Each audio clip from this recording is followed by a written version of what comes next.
That's better. That's it. All right. Okay, so we've been exploring Shacharit, and we are still on the first bracha after the Barukh, and kind of in the series of brachot leading up to the Shema. Two before, one after the Shema. We're on Birkat Yotzer, the blessing that deals with creation, and specifically in the Shacharit service, in the morning service, the creation of light. And we saw so far the kind of the elaboration that takes place on the weekday. And so now we're going to shift gears and we're going to look at the elaboration that takes place on Shabbat. And since we have so much more time on Shabbat, nobody has to rush to go off to work. We can go into a little bit more detail. Now, one of the things that we mentioned last week, and we're going to see even more of this week, is how so much of the Siddur, so much of our liturgy, is actually the work of mystics and is coming out of esoteric mystical tradition. And this part of the service, especially with its focus on light and the luminaries and astronomy as it was understood 1,500 years ago, it really reflects the work of the Yordei Merkava, right? So those mystics who were devoted to exploring the mysteries of Maseh Merkava. This is Ezekiel's vision of the chariot. But that chariot, if you can imagine, what else from ancient times, what else do you know as being associated with the chariot? War. Fire. War, fire. I think ancient mythology. Apollo.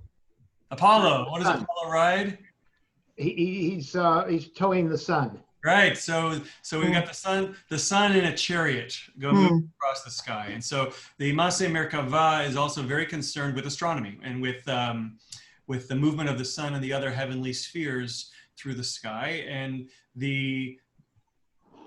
as we've already started to discuss, those were seen as being malachim, angels, but not really angels, more like messengers of God that were placed there and put into their courses. And their movement through the heavens is kind of a grand symphony that sings praise to the Creator. And so this gets into ideas about the resonance of the universe. And actually read a great book, the Jazz of Physics. Ooh. I understood about 30 to 40%. Anyways, but he gets into this idea that there is this underlying harmonics built into the nature of the cosmos from a physical standpoint, and he compares it to jazz, and he looks at John Coltrane, and anyway. I bet there's a lot to it. Share between you and Michael, the two of you would probably understand about 80% of that book. Oh, I don't know about that. I figure I'd get about 70% of the physics and 10% of the jazz. Yeah, there you go. We just did a jazz anyway.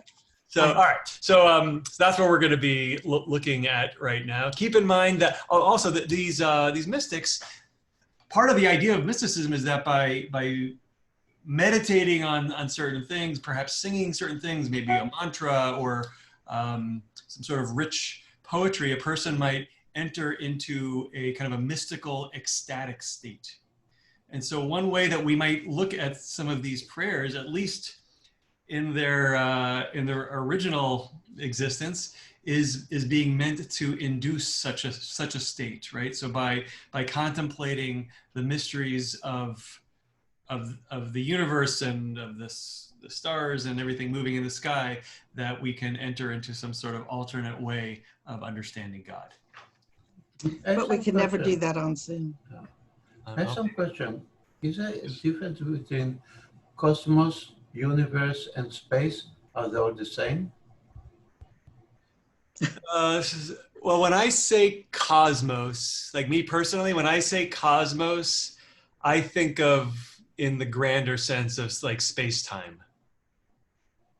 right? So, I mentioned him before, but the Nathan Englander, who did the translation of the New American Haggadah, when he translates the bracha, he says, so Baruch Atah Hashem Elokeinu melech haolam. So you are blessed, Lord God of us, King of the cosmos, is how he translates the bracha. And with ha'olam being cosmos, because in modern Hebrew, olam means world in a kind of a physical sense, but in the Bible, olam means eternity. So it's much more in a temporal sense. So so translating that bracha as saying that God is king of the cosmos, I think captures it quite well. The universe is not the same? Universe, yeah, universe is also, I think, space-time. What's the difference? What's the difference? Cosmos is bigger. Cosmos sounds grander. Yeah. All right. Okay. All right. So if you are in Siddur Sim Shalom for Shabbat and festivals, we are on page 107. If you've got the Siddur Sim Shalom for weekdays, you're out of luck. It's not in there. All right. If you have another Siddur, we're looking for Shacharit for Shabbat immediately after the Barukh. All right. So this prayer begins with what word? Barukh. No, so sorry, below that, the first paragraph on the bottom of the page. Oh, HaKol. HaKol, good, right. Now notice that the last word of the Yotzer bracha, so the immediate sentence before that, also ended with the word HaKol, right? We said, Oseh Shalom, right? Yotzer or v'choshech, fashions light, creates darkness, Oseh Shalom u'voreet HaKol, makes peace and creates HaKol. Everything, creation. Right? And we talked last time that HaKol was a change from what Isaiah said when he said hara, the evil, and someone decided that we didn't want to invoke God as a creator of evil in the prayer, so we're going to change it to HaKol, everything, with an understanding that including the evil. But we have this concept of HaKol, and the word kol is a kind of already should clue us into universalism, right? So the idea of God as the creator of everything, not just the Jewish people, not just human beings, but everything. And that in fact is the theme of what is coming next. Now, this is a special edition that we only say on Shabbat. So thinking about what Shabbat is in the context of creation, right? God has just finished creating everything. And only after everything has been created is God able to then rest. So, and that brings us to a quick diversion to Psalm 19. So is that word HaKol, because it ends with HaKol being creation, but it starts with the next paragraph with creatures, but it's the same word. Yeah, don't rely on the translation here too much. Oh, okay. Unfortunately, it's not as literal. I would prefer a more literal translation. Uvoreet HaKol, the end of that bracha, he creates everything, right? And then the next words, the beginning of the next paragraph, HaKol Yodukha, everything will give thanks to you, right? Or everything will praise you. So something like that. So we're continuing with the theme of everything. But first, a quick diversion into Psalm 19. The Bible does not have much of a sophisticated articulation of astronomy or astrology in terms of explaining how everything actually fits into the sky and the order in which, the timing and the math or any of that. But that does get developed a lot by the rabbis, but it's in the background. So let's just take a quick look at Psalm 19 verses 1 to 7. And we actually recite this psalm as part of Psukei de Zimra on Shabbat. So as part of our warm-up psalms, we say this on Shabbat.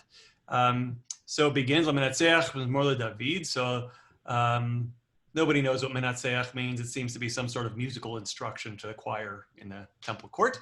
But it says Mizmor LeDavid, a psalm of David. Hashamayim misaprim kvodel u'ma'aseh yadav magid harakia. So the heavens declare the glory of God. The sky proclaims his handiwork, right? Maseh Yadav, literally the work of his hands, right? The heavens and, right? So we see the parallelism of the two halves of that verse, but see if these words can paint an image in your mind of what the psalmist is describing. The heavens declare the glory of God. The sky proclaims his handiwork. Yom liyom yabia omer, v'layla l'layla yechavedat. Day to day makes utterance, night to night speaks out. Right? So we have the transfer from one day to the next, from one night to the next. Ein omer ve'ein devarim b'li nishma kolam. There is no utterance, there are no words whose sound goes unheard. So if you ever wondered if when a tree falls in the forest, does it make a sound? And there's nobody here, the answer is yes. No utterance, there are no words whose sound goes unheard. B'chol haaretz yatsa kavam uv'ktzei tevel milehem lashemesh sam ohel bahem.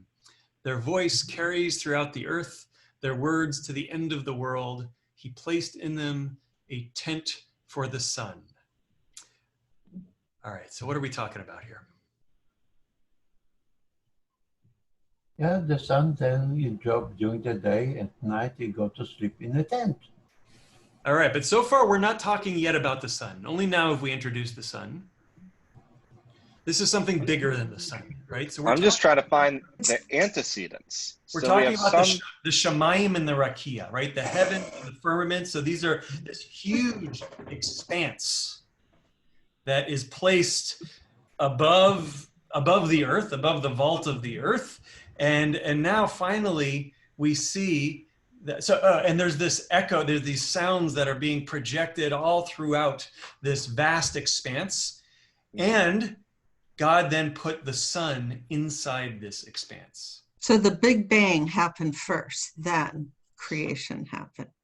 I suppose so, right? But the idea of being some sort of universal symphony, I mean, that's where this song is. It's just beautiful, right? All right, but then I love this next line. Vehu kechatan yotze mechupato yasis kegibor larutz orach, right? So now the subject is now shifted. We're not talking about the heavens and the sky. We're talking about the sun, right? The sun is like a groom coming forth from the chamber. But come on, people. Chuppah, this is the wedding canopy. Okay. Right? So what is a groom like when he comes out of the wedding canopy? He is eager. He's ready. Right?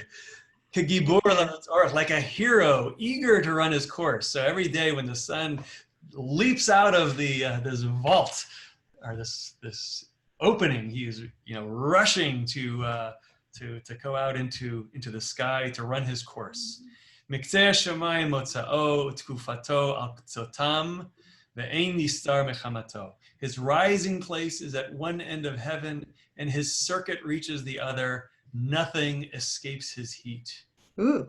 All right. Then the psalm. This is the great. I love this imagery. It is. I find it like almost like a sexual imagery for the sun. And then the Sabbath bride.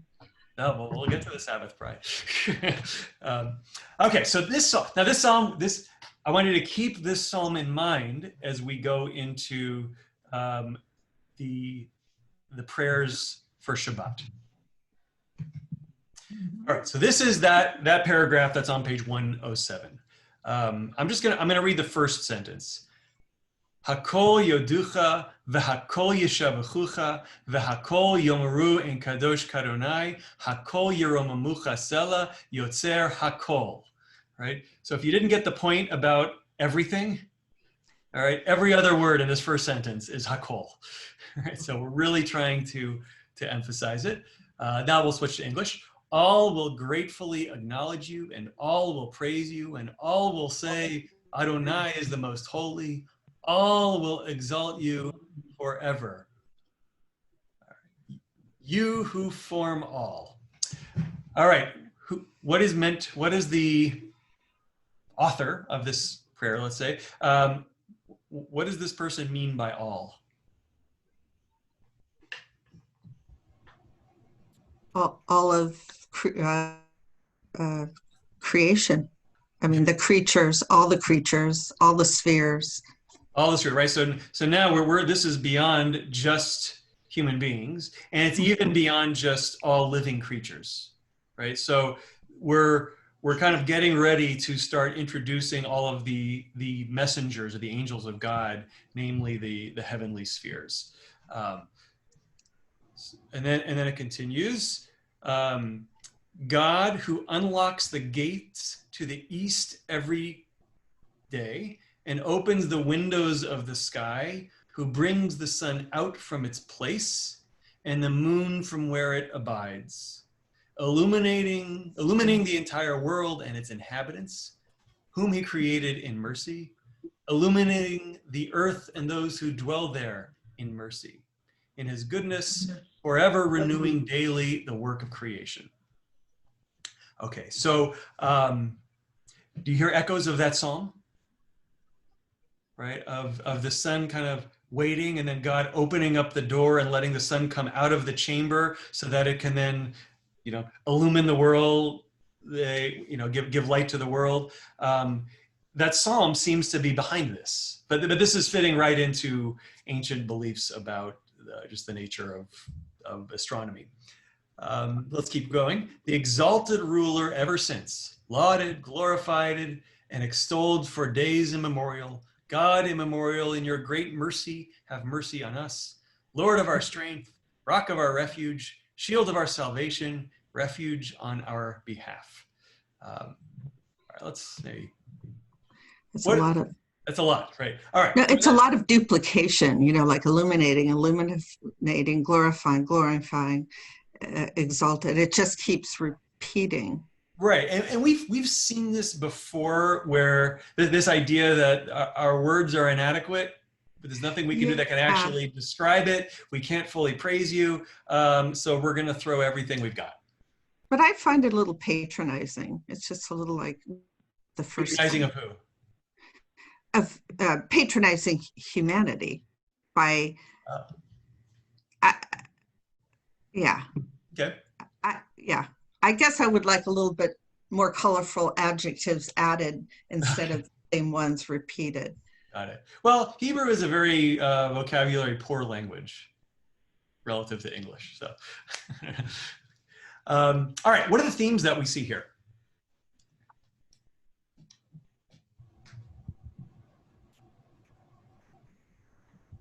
Universality, as in literally the universe. Literally the universe. Okay.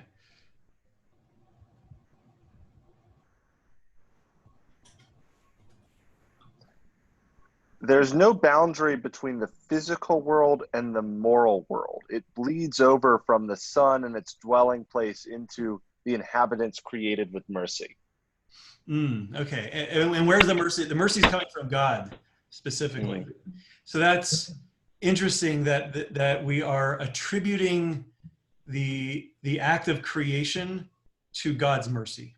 And not only a one-time merciful act, but it's a constant daily, right? In his goodness, right? God, so that it is a good thing.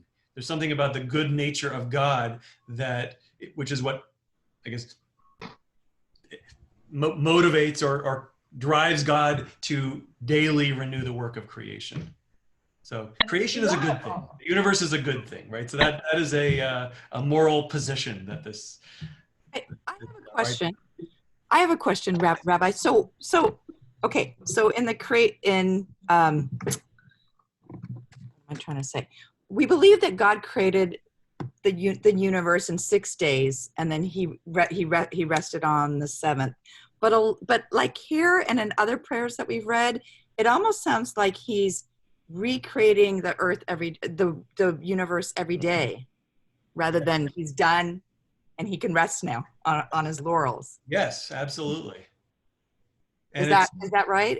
That's right. And there's I'm not sure if we saw this in Midrash or if I saw this in Masechet Shabbat, but there's a question that if the act of the sun rising every day is an act of creation, how does God do it on Shabbat? Interesting. Right? So I think the answer is something like, well, God set up the rules, And once you've got rules set up for things to kind of happen in their regular course, it's not exactly work. I guess it's like kind of like me like putting a light on a timer. Right? It's gonna. Yeah. I'm not sure it's a totally satisfying answer, but yeah. But so the idea that, okay, God creates for 6 days, rests on the seventh, and then God's done. That is not the belief here, right? That creation is constant. I think the creation happens once and then it's honored every time thereafter. I think the idea is God make it once, but give the capability of creation to everything that he create, or recreation to things that he create. So human being is propagate because of capability of recreate another people which are completely different than the parents. Right. So we've got, the idea of humanity as partners with God in creation, or that humans. A partner. Also the sun. I mean, all the cosmos is not static. The stars that are born and die. That means also the kind of creation. Yeah. So that build inside the creator. We do see that. Something that I don't think we see that in this prayer, though. Mm-mm. In this prayer, it's all from God. It's an act of mercy. And look at the turn that it takes at the end. Right? So, okay, God, this constant act of creation is an act of mercy upon every creature. And then we make a turn and we say, and by the way, you're already being merciful. Give us some extra mercy, right? Have mercy on us. And then none is so valuable as you, Adonai, our God, in this world. And there is none other than you, our King, in the life of the world to come. There's nothing without you, our Redeemer, in the days of the Messiah, and none is like you, our Savior, when the dead will be revived. Now, these are beliefs that do not exist in the Bible, right? So these are post-biblical. These are important rabbinic beliefs. Yeah. The idea of the world to come. And so what we're saying is that God's act of creation is something that will continue in the world to come as well. We also, when we talk about kind of eschatology or end of days type beliefs, there's a couple of aspects of it. There's the personal eschatology, the idea that the soul lives on and there'll be some sort of bodily resurrection. And so we see reference to that here. And then also more of a national or universal eschatology, the idea that there's going to be a world to come and the Messiah is going to come, and then the nature of reality is going to be fundamentally changed forever. And so we see both aspects of that eschatology being expressed here in this prayer. No reference yet to Shabbat, by the way, even though this is a prayer that we say in Shabbat.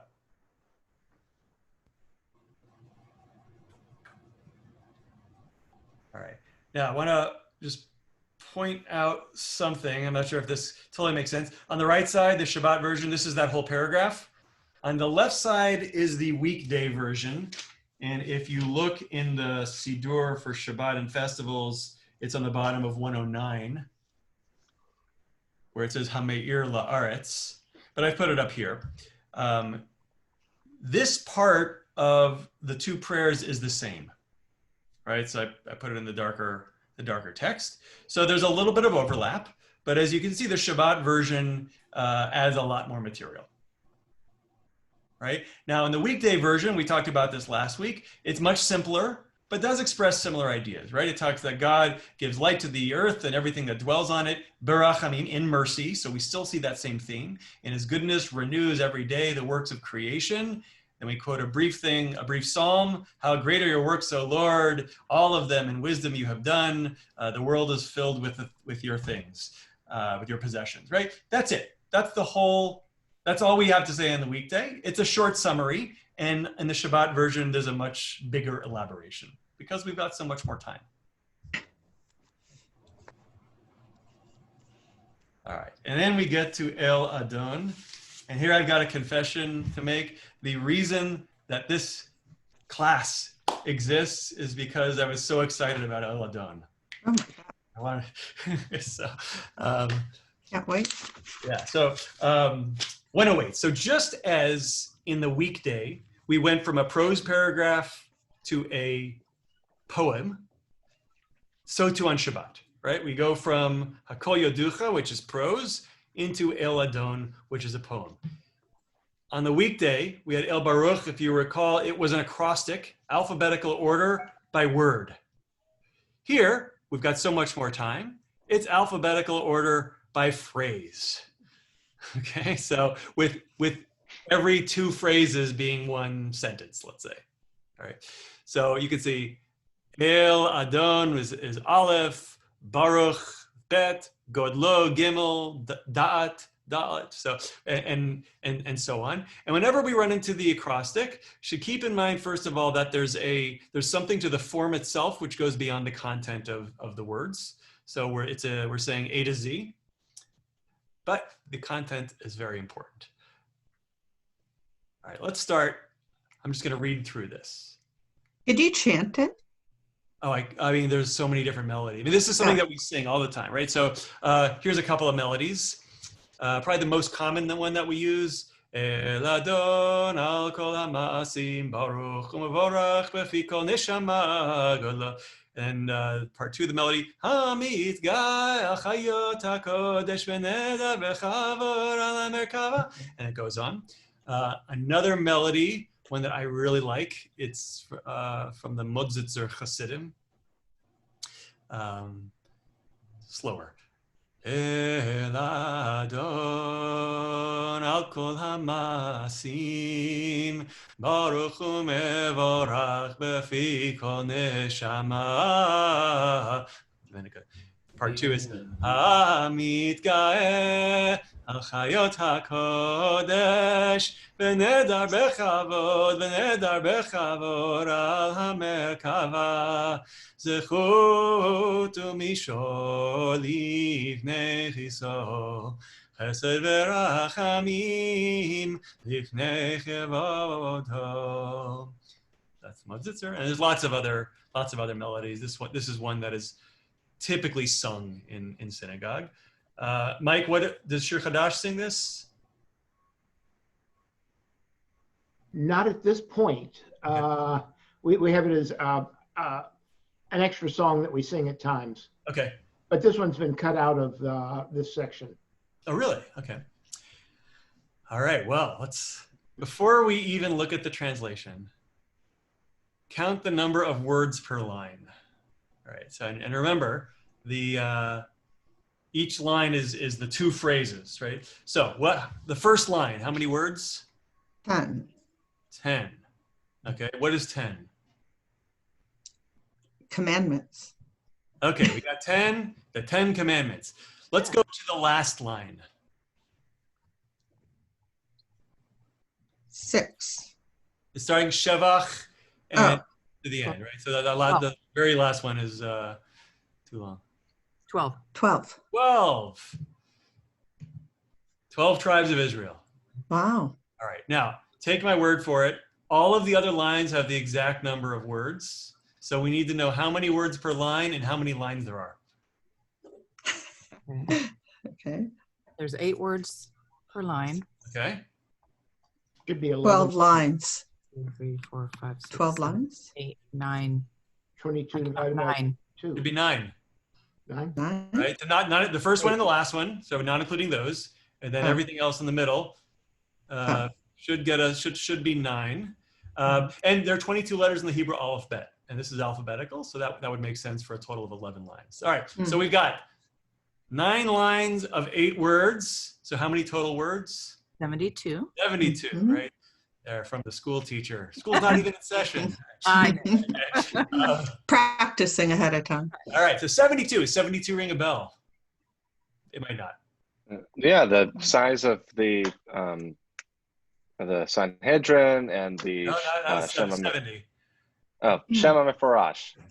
Yes, Shema Meforash. So God has lots of names, and one of those names has 72 letters. Oh, really? And it's considered to be kind of a one of the more mystical, esoteric names. Wow. Could you pronounce Shem what? Shem? Shem HaMeforash. What does that mean, Meforash? Meforash is the explicated. I don't know. It's God's name, right? So not a nickname, but actual name, right? So and the ability to first of all know and then master and really know that name might give one mystical insights or even mystical powers. So anyway, so already just from the structure alone, we know we're dealing with some mystical stuff here. All right, let's back up. Now let's see what it actually says. God, master of all creatures, blessed and praised by the mouth of all that breathes. His grandeur and greatness fill the world. Wisdom and knowledge surround him. Exalted above the holy beings and adorned in glory above chariots, with honor and integrity before his throne, love and mercy before his glory. Great are the lights that our God created. He created them with wisdom and understanding and insight. He gave them might and power to have dominion around the earth. Full of brilliance, they emanate radiance. Their brilliance is beautiful throughout the world. Happy when they rise and joyful when they set, reverently doing their Creator's will. They render honor and glory to his name, celebration and joy to his reign. He called to the sun and it shone forth light. He saw and fixed the form of the moon. The entire army on high gives him praise, splendor and greatness, the seraphim and the ophanim and the holy beings. What images do you have or impressions do you get from this?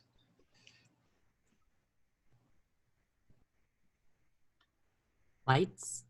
Lots of light. Yeah. Just depth and understanding, insight, that kind of gamut of, there's nothing more impressive than all of that put together. Yeah. This is a very ordered universe. Right? Everything very deliberately placed. Wisdom, understanding, and insight is behind, the greatest things in the universe, right? The stars in the sky, right? By the way, look at to have dominion around the earth, like Moshlim Bekerev Tevel. This may be a reference to astrology.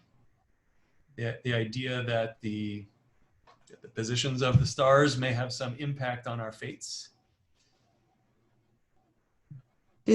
Order and then holiness at the end, that just encapsulates everything. yeah, either way, when you mentioned the number 72, which is 4 times high. 4 times 4 is high, it's 18. Now, 4 times 4 is Dalet. Dalet is also abbreviation for Hashem. So, which basically say Hashem is love, is living. And this means all this describe what Hashem give us the life. That means 4 times, Hashem give us the life, because Chai is life. And this is an interpretation maybe that I come after I get all these numbers. And I say 72 divided by 18. And I get 4, which is Hashem, Dalet. Kind of interesting. If you want to try to look for the numeric values of the text, you can find many. You can find things, right? Interesting. Always a question. Question is, what is the intention of the author, and then what are things that are, let's say, attached to that later on, which doesn't necessarily invalidate the meaning, right? So I think whenever we hear something to do with gematria, right, the numerical values, I think we need to look at it as a form of midrash, right? This is a way of expressing some sort of meaning that may not be inherent, may not be obvious from the text, but it's something that's important. And so I'm going to use this numerical play, let's say, as a way to draw attention or to bring out some sort of other meaning, right? But I think to then go and try and necessarily attribute divine plan to it, I think starts to maybe overstep.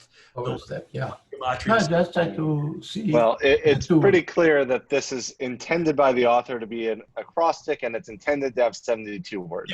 Yeah, it seems to have that kind of numerical pattern to it.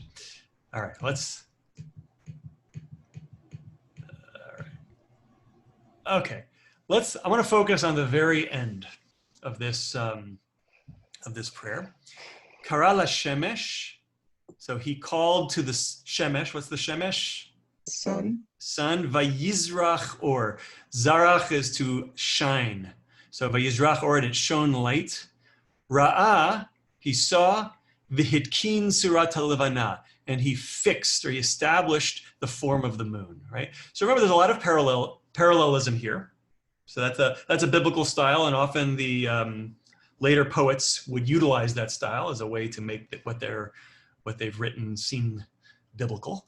So we've got the sun and the moon in parallel, and then we've got Shevach notnim lo kol tzva marom. Shevach is praise. Notnim lo is they give to him kol tzva marom, all of the hosts of on high, let's say. So tzava it can be an army or a host, and it's a word that's often used to describe the heavenly retinue, right? So this is God's court, and God's court are the stars and the sun and the moon and the planets. Tiferet u'gedula, so splendor and gedula is greatness, and then we get a list of 3 different categories of malachim, of angels: seraphim, ofanim, and chayot hakodesh. So seraphs, there's a kind of the fiery snake, serpent angels. Ofanim means wheels, right? So these are out of Ezekiel's vision. By the way, Isaiah, the prophet Isaiah, he saw seraphim. And then we have chayot hakodesh, which means holy beings, holy animals even, right? Some other word to describe some sort of angel. So we've got these different categories, different types of malachim, which seem to have a place somewhere in this heavenly host. Now, if you recall, last week we looked at the passage in the Talmud, which was describing the seven heavens, or the 7 layers of heavens, and at the end of it, it talked about how the seraphim, ofanim, and chayot hakodesh occupied those 7 layers of those 7 heavens, right? So this might be describing something similar here. In fact, I will say definitively, it is describing something similar, and we're going to see. Did you say it occupies all 7 layers? I think so. I think that was how I understood the that passage. Okay, here is all right. Well, let's back up one more time. So whenever we get to this last line, we have a problem when we're trying to sing it, because all of the melodies that I know are a 2-part melody. So we need, in order to sing them right, you need a second set of lines. And with only 11 verses, we're 1 short. So we've got to make this last one, the Shevach line, we got to make it, we got to slow it down. So all the melodies end up slowing it down, and it's always a little bit awkward about how. That's like the Ashrei, isn't it? No, the Ashrei is just alternating. But at the very end, the last line of Ashrei, it's got a whole different yeah, I think that's more just melody as well as a pacing. Yeah, there the melody changes altogether to make it fancy, to give it a grand ending. Here the melody stays the same. It's just that we've got to slow it down because we've got to. And then, as we saw, also there's 12 words here instead of the 8 words. And anyway, all right. Kara la shemesh vayizrach or, he called to the sun and it shone forth light. Rabbi ki surat halevana, he saw and affixed the form of the moon. Shevach notnim lo kol tzva marom. All right, we've got the shemesh and the levana here. Shemesh is sun, moon is levana. Levana connected to Lavan is white. Mm-hmm. We've got Levana as the there are several names for moon. This is one of them. Now look at the next. Shevach notnim lo kol tzva marom. There are our words. Shevach begins with a shin. Shabtai is the word for Saturn. Notnim is the nun. Noga is Venus. Okay. Next is Kol Kaf. Kochav is Mercury. Next is Tzva, which is, that's Tzva Marom, right? The hosts of on high. Tzva Tzedek is Jupiter. And Marom, Mercury. Ma'adim is Mars. All right. So what has the author done here is put all the sun, the moon, and the planets have been placed inside this this prayer at the end, hidden, but they're there. And at the time, this was everything that was visible in the night sky. Right? No Pluto yet. No Pluto. And this is common. If you Google, ancient solar system, this is what you're going to find. And so it's made its way here now. And it's specifically the planets are specifically mentioned in this verse, right? He praise they give to him, Kol Tzva Maron, all of the heavenly host. So who is the heavenly host?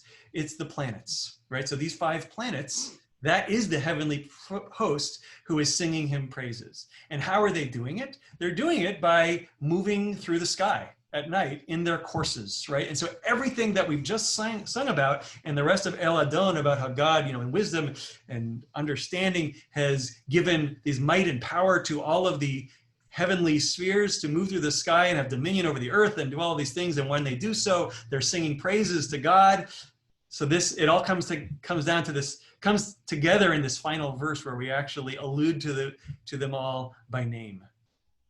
All right, and then the very final one, Tiferet u'Gedula, right? So splendor and greatness, Seraphim v'Ofanim v'Chayot HaKodesh. So these are now the angels who seem to be messengers that are existing in each of these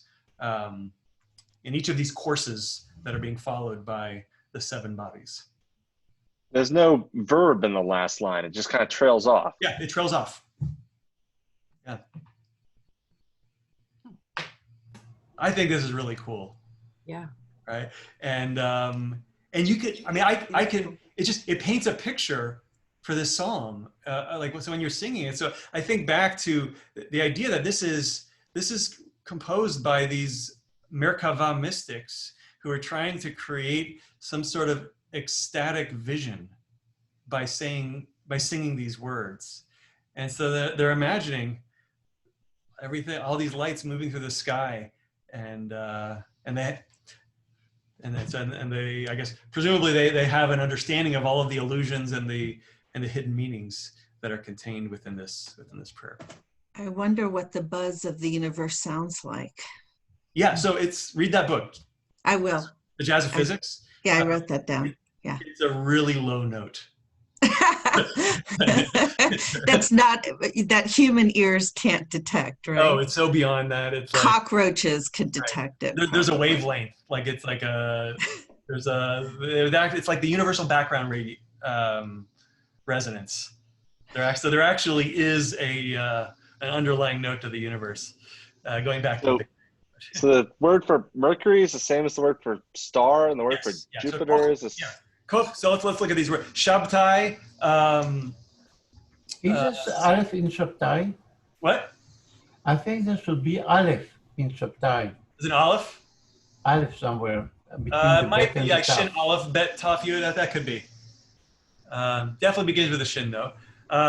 Noga means like beauty or splendor or shiny. So what did Shabtai mean? Or Venus, and Venus actually is a very bright, shiny star. Kochav is Mercury. Tzedek means justice. Mm-hmm. Yeah. And so Jupiter, I think, is a judge, whatever god. And Ma'adim is from Adom, which is red.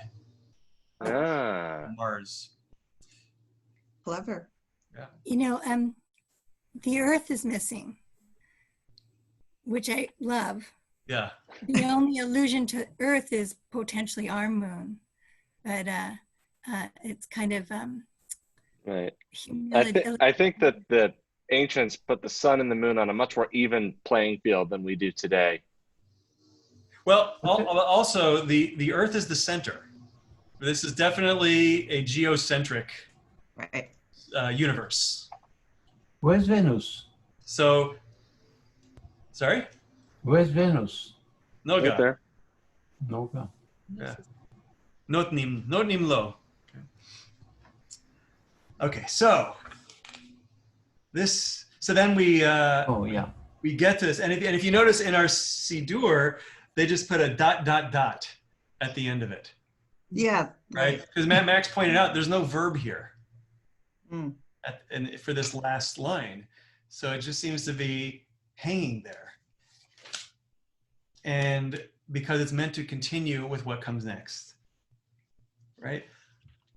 So look on 109. The first word, la'el, to God, right? So it's set up to be a continuation of the final sentence, right? All of the heavenly hosts are giving praise to him.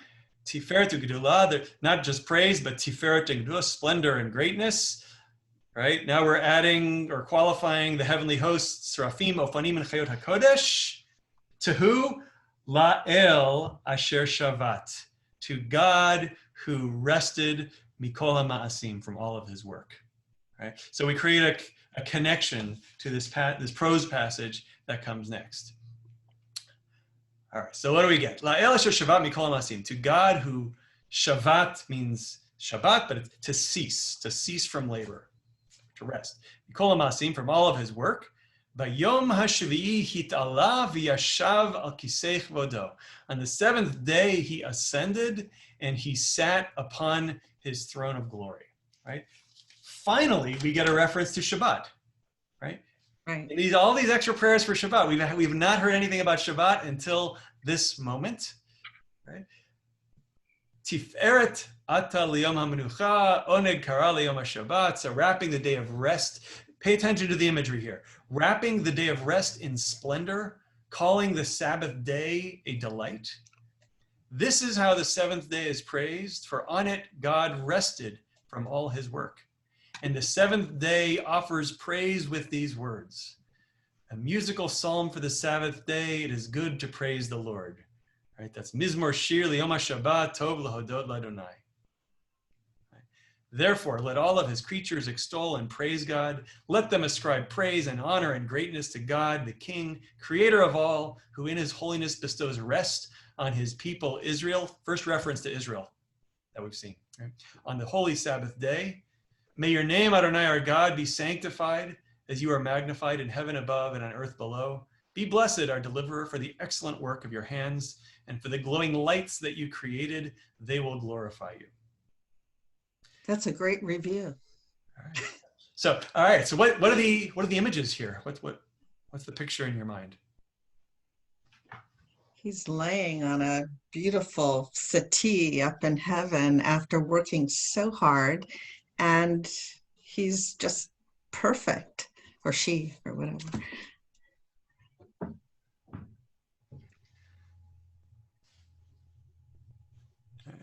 Let's look at some of the a couple of references here. First, we have oneg kara leyom haShabbat. What's an oneg?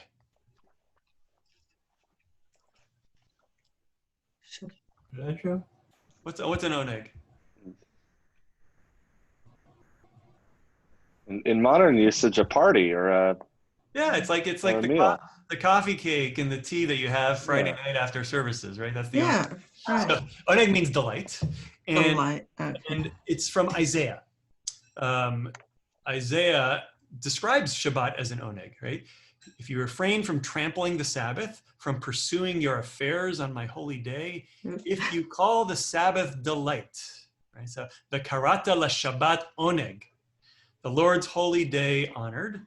And if you honor it and go not your ways, nor look to your affairs, nor strike bargains, etc., etc., etc. But we have this reference that Isaiah has to oneg. And based on this, the rabbis say that we need to make Shabbat a delight, right? So you need to have special foods on Shabbat. And it's based on this word oneg that appears in Isaiah. And so it gets brought into this prayer. Now, who is in Isaiah? Who's the one who's making Shabbat and Oneg? The Jewish people. Jewish people, right? So, and presumably, maybe they haven't been so careful about observing Shabbat, and Isaiah is telling them they better get their act together. But it's their job to make Shabbat a delight by, having herring. I don't know, creamed herring. Now, look what the prayer has done, right? God is calling the Sabbath day a delight, right? We've shifted it around, right? Look up, Tiferet ata leyom hamenucha. God has wrapped the day of rest in splendor. It's like a rich blanket or something like that, but God is wrapping up the blanket in this, I don't know, it's splendor and calling it a delight. It's almost, it's intimate, and it's like a precious thing. Now, look what happens next. And the seventh day, V'yom hashvi'i mishabeach ve'omer. The seventh day praises and says, right? So the subject of the verb is the seventh day. So Shabbat itself is the one speaking. And what does Shabbat say? Mizmor shir liyom haShabbat, tov lehodot l'Adonai. Song of praise for the Sabbath day. It is good to give thanks to the Lord. All right, so let's look at what that verse is, right? This is Psalm 92. Mizmor shir liyom haShabbat, tov lehodot l'Adonai lezamer l'shimcha elyon lahagid baboker chasdecha ve'emunacha baleilot. This psalm eventually ends tzadikata amar, and so on, right? So this is the psalm for the Sabbath day. It was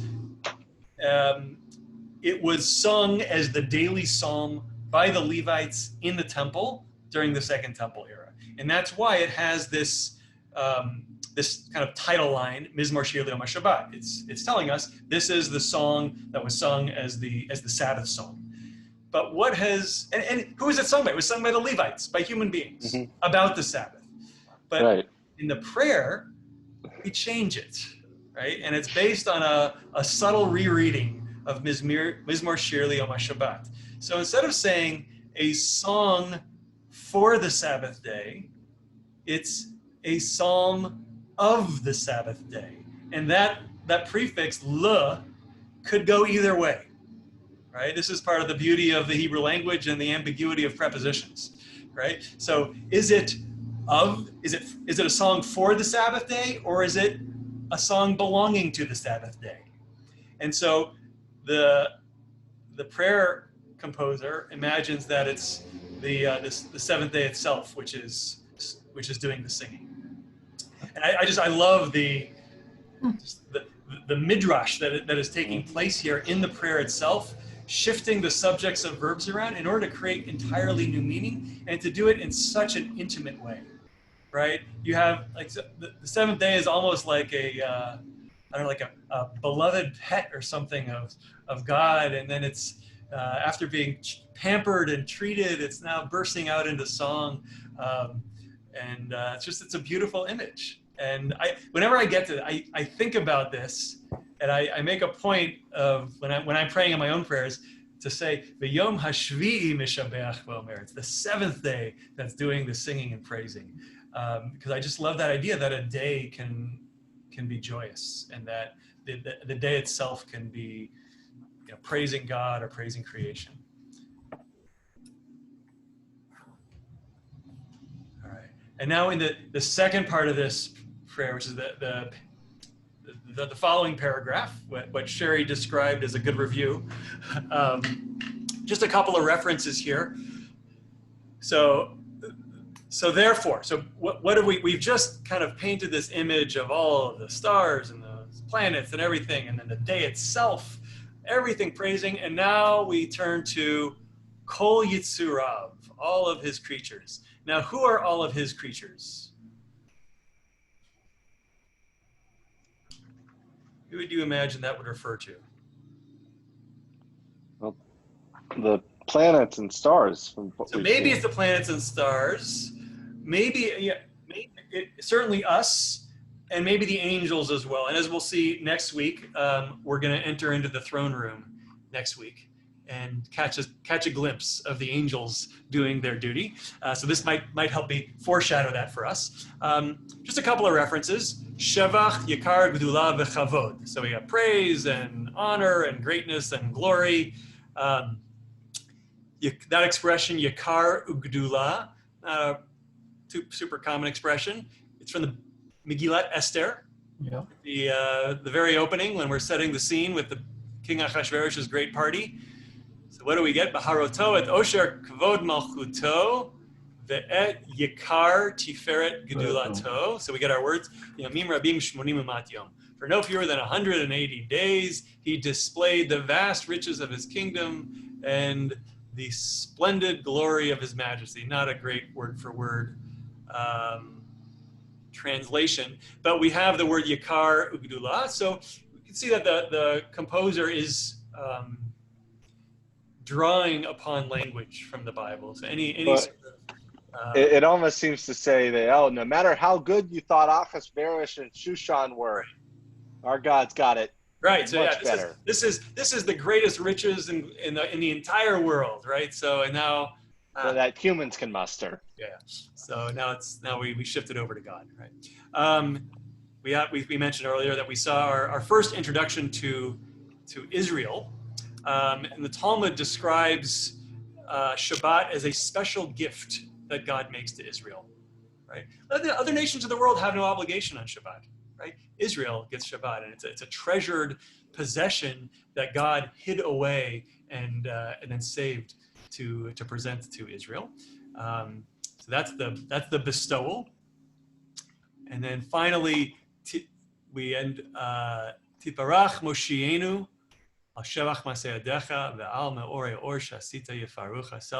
Be blessed our deliverer for the excellent work of your hands. That's the Ma'aseh Yadecha.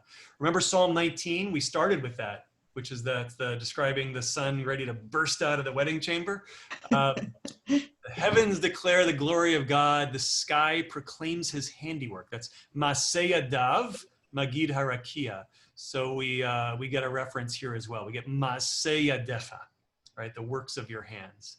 They're going to be doing all of the praising, and that's going to set the stage for what comes next, which will be our heavenly throne room scene.